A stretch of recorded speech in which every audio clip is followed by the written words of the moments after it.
கோமலாமிர்தாமிர்தன்னு பேர், கோமலவல்லி தாயார். அந்த பெருமாளுடைய விஷயத்தை சேவிக்கும் பொழுது ஆயிரத்துள் இப்பத்தின் அப்படின்னா, ஆயிரத்துள் இப்பத்தும் அப்படின்னா 1000 பாசுரம் இருக்கா சுவாமி, 10 பாசுரம் தானே நீங்கள் சேவிக்கிறேன், அப்போ மீதி பாசுரம் எங்கன்னா, மீதி பாசுரம் தெரியாது லுப்தமாயிடுத்துன்னு சொல்கிறா. ஆனால் ஆழ்வார் திருநகரின்னு நம்முடைய ஆழ்வார் அவதரித்த இடத்துல ஏதோ சில பாசுரங்கள் அனுஷ்டானம் பண்ணுறான்னு கேள்வை, தேவரீர் வேணா அங்கே எழுந்தருளி கேட்டுக்கும் அப்படின்னு அவள் விஷயத்தை சொல்கிறான். அப்போதான் நடந்து தானே போவா. நடந்துட்டே ஆழ்வார் திருநகரி எழுந்தருளினார். அங்கே அவள் சேவிக்கிறத கவனித்தார். அங்கே கண்ணினும் சிறுத்தாம்பு அப்படிங்கிற 11 பாசுரத்தை அனுசந்தானம் பண்ணான். 11 பாசுரத்தை திருச்செவி சாத்தினார். அவள்கிட்ட கூட்டு விசாரித்தார். இது மதுரகவி ஆழ்வார் பண்ணது. ஆனால் எனக்கு தெரிஞ்சு எங்கள் பெரியோர்கள் சொல்லியிருக்கா, யாரோ ஒரு மகானா ஸ்ரீமன் நாதமுனிகள்னு பேரா. அந்த நாதமுனிகள் இந்த 11 பாசுரத்தையும் எங்களிடத்திலேண்டு உபதேசம் பெற்றுண்டு 11,000 முறை அவர் ஆவர்த்தி பண்ணினால், இந்த திசையில் அர்ச்சாமூர்த்தியாய் இந்த நம்மாழ்வார் எழுந்தருளி இருக்காரே, அதே மூர்த்தியில் அவருடைய யோக திசையில் அவருக்கு இந்த லுப்தமான திவ்ய பிரபந்தங்களை அனுகிரகிப்பார்னு எங்கள் முன்னோர்கள் சொல்லியிருக்கா. நாதமுனிகள் யாரோ தெரியலையே, அவர் எப்போ வருவாரோ தெரியலையே அப்படின்னு சொல்லி தாபப்பட்டுண்டார். உடனே ஸ்ரீமன் நாதமுனிகள் நினச்சாராம், ஆஹா பெருமாள் நமக்கு இந்த கைங்கரியத்தை கொடுத்துருக்காரு போல இருக்கு. ஏன்னா அவர் யோகங்கள்லாம் அபியாசம் பண்ணக்கூடியவர். யோகியத்தை இருக்கிறவாளுக்கு தானே பெருமாள் நியமிப்பார், பொறுக்கி எடுப்பார். பொறுக்கி எடுத்து பெருமாள் இன்னாருக்கு இதுன்னு கொடுக்குறாரு இல்லையா.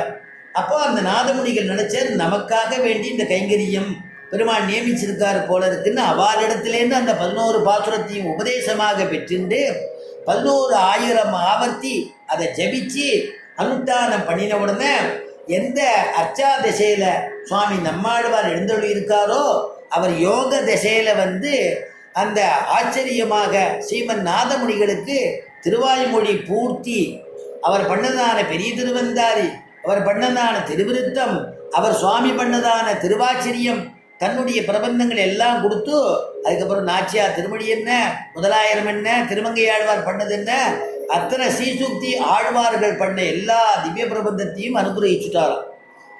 அதனால தான் அந்த பெருமாள் 6வது சன்னதிக்கு போன பிறந்தான் அந்த பெருமாளுக்கு இந்த அருளிச்செயெல்லாம் திருப்பி கிடைச்சதுங்கிறதுக்காக அங்கே ஒரு அர்ச்சனை பண்ணுறச்சே 6ஆவதனுக்கு திராவிட வேத ஸ்ருதி தரிசகாய நமஹா அப்படின்னு ஒரு அர்ச்சனையில் ஒரு பதம் சொல்லுவா.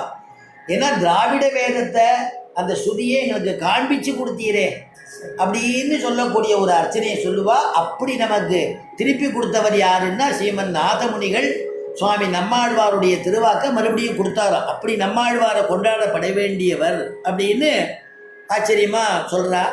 இந்த நம்மாழ்வாருடைய திவ்ய பிரபந்தத்துக்கு ஆளவந்தாரும் ஸ்ரீ ராமானுஜனும் தனியன்கள் பண்ணுறார் ரொம்ப அற்புதமாக. ஆளவந்தார் சொல்லும் பொழுது மகாதா பிதா யுவதயா தனயா விபூதிஹி சர்வம்ய தேவ நியமேன மதன்வயானாம் ஆத்யஸ்யனஹா குலபதேகே வகுளாபிராமம் ஸ்ரீமத்ததங்கிரியுகலம் பிரணமாமி மூர்த்னா ஸ்ரீமத்ததங்கிரியுகலம் பிரணமாமி மூர்த்னா.